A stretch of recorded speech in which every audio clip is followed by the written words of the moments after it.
जब सियासत चल रही है, एक्सपोज हुकूमत होती है, नंगापन ऑपोजिशन का छलकता है। पीपल्स पार्टी को लाहौर और नून लीग को अपना लॉन्ग मार्च कराची की तरफ करना चाहिए। ऑपोजिशन को गिरा हुआ करार दे दिया। बिस्मिल्लाहिर्रहमानिर्रहीम। अस्सलाम वालेकुम। यूट्यूब चैनल पर तारिक मतीन आपको खुशामदीद कहता है। बहुत ही दिलचस्प सूरत हाल है। हुकूमत को एक और कामयाबी मिली और हुकूमत चाहती थी ये बिल मंजूर हो और मंजूर हो गया, सेनेट से भी मंजूर हो गया। तो जब हुकूमत कामयाब हो गई है तो उसके बाद ऑपोजिशन तो तिलमिला रही है, बिलबिला रही है। ऑपोजिशन अपने गम गुस्से का इजहार कर रही है। ऑपोजिशन ये कह रही है कि हुकूमत ने शब खून मारा है, हुकूमत ने बुलडोज किया है, हुकूमत ने जमहूरियत की तारीख का एक और स्याहबाब लिख दिया है। यह हुकूमत और ऑपोजिशन के दरमियान होता है। पीटीआई वाले जब ऑपोजिशन में थे तो यही करते थे। नून लीग और पीपल्स पार्टी वाले ऑपोजिशन में हैं तो वो भी यही करते हैं। ऑपोजिशन ये करती है, ऑपोजिशन ये अब भी कर रही है। लेकिन हमारे सहाफी जो कर रहे हैं हुकूमत की इस कामयाबी पर, वो देखने से ताल्लुक रखता है। जिस कदर भड़के हैं, जिस कदर गुस्से में आए हैं हमारे बाद सहाफी, मैं ये चाहूंगा कि आपके सामने उनका भड़कना, उनका तिलमिलाना, उनका तैश में आना जरूर रखूं। जैसे सबसे पहले हामिद मीर साहब की बात करें। हामिद मीर साहब ने ऑपोजिशन को गिरा हुआ करार दे दिया। गिरा हुआ, अब गिरा हुआ कौन होता है ये आप समझते हैं। मेरे दोस्त वजी सानी ने ट्विटर पे लिखा, अवाम जो हुकूमत के घर जाने के ख्वाहिशमंद थे, आज के बाद ऑपोजिशन गिराने के ख्वाब देख रहे हैं। उन्हें लगता है कि असल नालायकी उनकी है। इस पर हामिद मीर साहब ने कोट ट्वीट किया और लिखा, ऑपोजिशन तो पहले ही गिरी हुई है। कहां गिरी हुई है, गौर से देखिए, नजर आया कि नहीं। तो हामिद मीर साहब ने ऑपोजिशन को एक गिरा हुआ भी करार दे दिया और हामिद मीर साहब ने ऑपोजिशन को किसके कदमों में गिरा हुआ करार दे दिया ये आप भी समझते हैं। फिर उसके बाद आदिल शाहजेब साहब ने लिखा, सेनेट अक्सरियत के बावजूद एक और इबरतनाक शिकस्त के बाद पीपल्स पार्टी को लाहौर और नून लीग को अपना लॉन्ग मार्च कराची की तरफ करना चाहिए। यानी अपने खिलाफ करें, हुकूमत के खिलाफ क्यों कर रहे हैं। ऑपोजिशन इमरान खान के खिलाफ अदम एतमाद लाते लाते अपना एतमाद तेजी से खो रही है। भला खान साहब का जो खुद ही अपनी ऑपोजिशन का किरदार बखूबी निभा रहे हैं, वरना तो। आदिल शाहजेब साहब ने लिखा, मुबश्शिर जैदी साहब सबसे ज्यादा गुस्से में नजर आए। मुबश्शिर जैदी साहब हमारे उस्ताद, हमारे सीनियर, उन्होंने लिखा, जब सियासत चल रही है और एक्सपोज हुकूमत होती है नंगा। ये मुबश्शिर जैदी साहब ने लिखा नहीं, ये मुबश्शिर जैदी साहब ने रीट्वीट किया। जब सियासत चल रही है, एक्सपोज हुकूमत होती है, नंगापन ऑपोजिशन का छलकता है। मुबश्शिर जैदी साहब ने खुद जो लिखा वो बड़ा दिलचस्प है। उन्होंने लिखा, ऑपोजिशन को सियासत छोड़कर होम्योपैथिक क्लिनिक खोल लेना चाहिए। होम्योपैथिक कहते जिससे ना फायदा हो ना नुकसान हो। गोलियां खा लो होम्योपैथी की, फायदा नहीं होगा तो नुकसान तो कुछ है ही नहीं, ये इसलिए मिसाल दी जाती है। तो उन्होंने कहा होम्योपैथिक क्लिनिक खोल लेना चाहिए ऑपोजिशन को।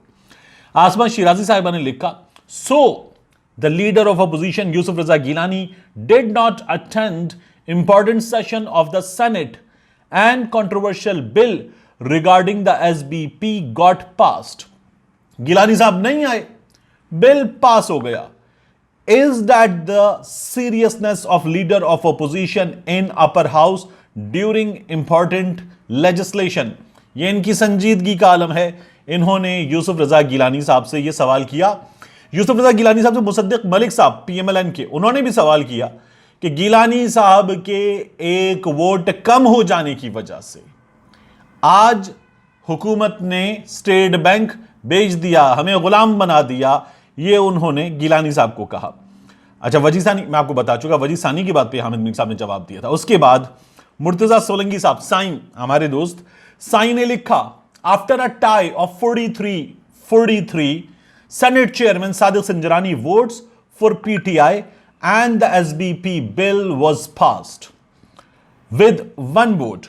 Even if it was not passed today, अगर आज ना भी होता, the government could get it passed through the joint session. तो हुकूमत मुश्तरका इजलास बुलाती पार्लियामान का और ये पास करवा लेती।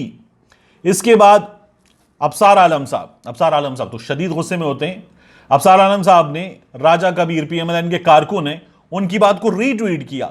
गोली खाने के बावजूद ललकारने वाले अफसार आलम से सीख लो, कुट खाने वाले वीगो डाला यात्रा करने के बावजूद डट जाने वाले असतूर और मतीउल्लाह से सीख लो, हथकड़ी में जकड़े जबर बर्दाश्त करने के बावजूद मैदान में खड़े रजी दादा से कुछ सीख लो। हालांकि नफरात के मगर एक वोट नहीं और अहले खाना भी यकीनन तंग होंगे। इसके बाद अम्मार मसूद भाई, अम्मार भाई मेरे बड़े भैया दोस्त मेरे, अम्मार भाई ने लिखा रीट्वीट किया, doctor Afnan Ullah, senator doctor Afnan Ullah Mushahidullah साहब के साहबजादे, उन्होंने एक तस्वीर ट्वीट की सेनेट की और लिखा इस वक्त अपोजिशन के 43 सेनेटर हैं जबकि हुकूमत के 41 सेनेटर हैं।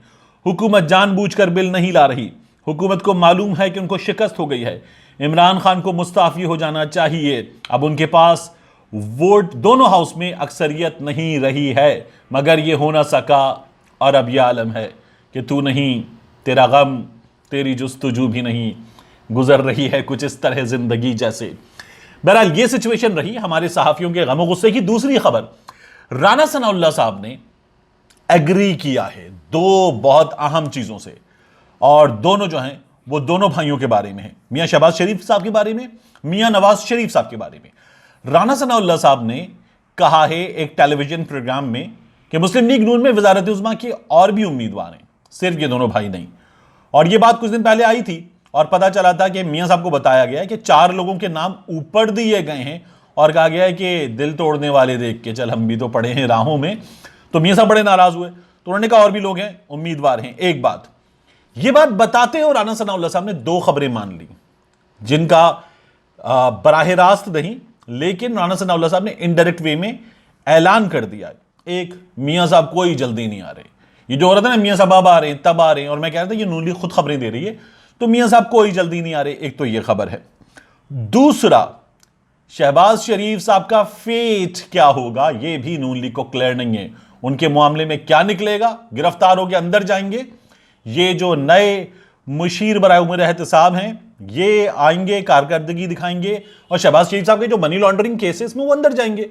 तो ये भी नून लीग को अंदाजा है कि होने वाला है, और मरियम बीबी नाअहल हैं। तो उन्होंने कहा कि शहबाज शरीफ साहब के मामले में सूरत हाल क्या बनती है नहीं पता, इसलिए वजारत उज़्मा के मजीद भी उम्मीदवार हैं। और वो बड़ा दिलचस्प जुमला कहते हैं, राना साहब कहते हैं हमें क्या कोई डॉक्टर ने परहेज लिखा है कि हम वजीर आजम नहीं बन सकते, और भी लोग हैं उम्मीदवार। तो यह है सूरत हाल इस वक्त की, जिसमें ऑपोजिशन को और हमारे बहुत सारे सहाफियों को उस सियासतदान ने डाल दिया है जिसके बारे में दोनों जानिब से दावा होता था कि उसे सियासत नहीं आती है। मिलते हैं इंशाल्लाह आपसे अगले वीलॉग में।